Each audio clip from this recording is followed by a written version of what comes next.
In a faraway land, in a grand city filled with towering minarets, bustling markets, and golden-domed palaces, there lived a poor but spirited young man named Aladdin. He and his widowed mother resided in a small, crumbling house on the outskirts of the city. Life was hard for them, they had little food, and Aladdin, though kind-hearted, was often idle, preferring to spend his days wandering the busy marketplace instead of working. His mother frequently scolded him, saying, "Aladdin, you must find a trade. How will we survive if you only dream and play?" But Aladdin was carefree, believing that fate had something greater in store for him. One day, as Aladdin roamed through the lively bazaar, dodging merchants selling fragrant spices, silken fabrics, and glistening jewels, he noticed a strange man watching him from a distance. This man, dressed in a long robe embroidered with gold and a turban adorned with a gleaming ruby, had piercing eyes that seemed to bore into Aladdin's soul. The man approached Aladdin with a warm smile.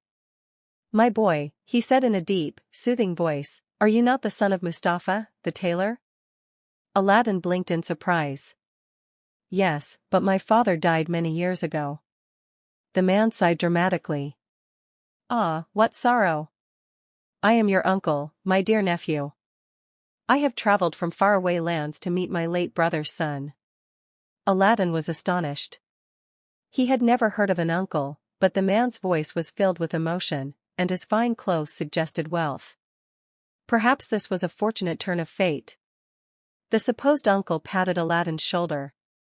"Come, my boy. I wish to help my brother's family. I will make you rich beyond your dreams." That very morning, the stranger led Aladdin beyond the city gates, past golden fields and lush orchards, through rugged hills and deep valleys. The journey was long, and Aladdin's legs ached, but the man encouraged him, saying, "What lies ahead is a treasure beyond imagination." As the sun dipped low in the sky, they reached a barren rocky valley, an eerie silence hanging in the air. In the middle of this desolate place lay a massive black boulder, its surface carved with strange symbols that shimmered in the dim light. The stranger's face darkened with excitement. He turned to Aladdin and said in a commanding tone, "Stand back."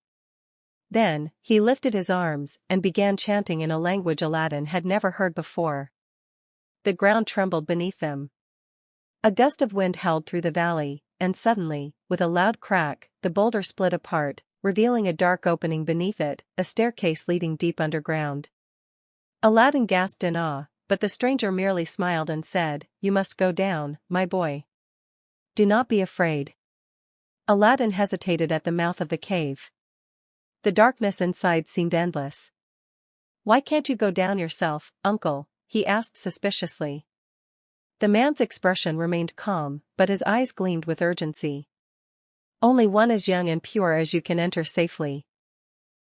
If I step inside, the cave will collapse." He then instructed Aladdin carefully. "Inside, you will see wonders beyond your wildest dreams. You may take nothing but one thing, an old brass lamp. Bring it to me, and I shall reward you with riches beyond your imagination." Aladdin was confused. Why would such a wealthy man want an old lamp when the cave was filled with treasure? But the promise of gold for his mother and himself overpowered his doubts. Taking a deep breath, he stepped onto the stone stairs and descended into the unknown. The air inside the cave was cool and heavy, filled with the scent of ancient stone and damp earth. As Aladdin moved deeper, a faint, eerie glow lit up the cavern, revealing a breathtaking sight: mounds of gold coins stacked like mountains, glittering jewels spilling from open chests, and ornate golden goblets encrusted with emeralds and rubies. Everywhere he looked, wealth beyond his dreams surrounded him. He reached out to grab a handful of gold, but then he hesitated. Only the lamp, he reminded himself. Pushing aside dazzling treasures, he moved forward until he reached the heart of the cave. There, standing on a simple stone pedestal, was a plain-looking brass lamp, covered in dust. Aladdin picked up the lamp, feeling its weight in his hands. "Is this really what my uncle wanted?" he wondered. He hurried back toward the entrance, where the stranger was waiting impatiently at the top of the staircase. His eyes gleamed greedily when he saw the lamp in Aladdin's hands. "Quick! Pass me the lamp first," the man demanded, stretching out his hand. But something inside Aladdin warned him to be careful. He clutched the lamp tightly. "Help me out first, then I will give it to you," he said. The man's face twisted with fury. Realizing Aladdin would not obey, he shouted, "Then you shall stay down there forever." With a wave of his hand, he spoke another spell, and the earth rumbled violently. Before Aladdin could react, the stone entrance sealed shut, trapping him inside the cave. For the first time, Aladdin understood this man was no uncle. He was an evil sorcerer who had used him to get the lamp. Terrified, Aladdin pounded on the solid rock, crying for help. But there was no answer. He was alone in the cold darkness. Exhausted and hopeless, he collapsed to the ground. His fingers absent-mindedly brushed against the strange engravings on the lamp.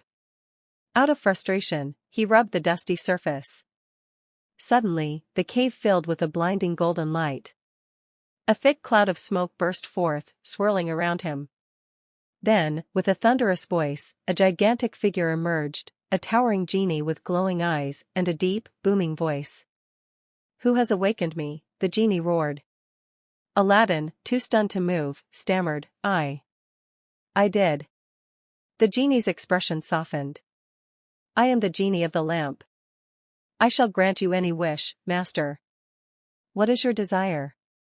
Aladdin's heart pounded. He had been betrayed, trapped, and left to die. But now, he had power greater than the sorcerer could ever imagine. Taking a deep breath, he spoke his first wish, "Take me out of this cave."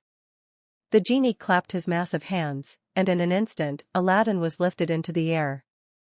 The cavern faded away, and in the blink of an eye, he found himself standing back in the open world, bathed in sunlight. The sorcerer was gone, vanished into the desert, believing Aladdin had perished. But now, Aladdin had the lamp, and its incredible magic, in his possession.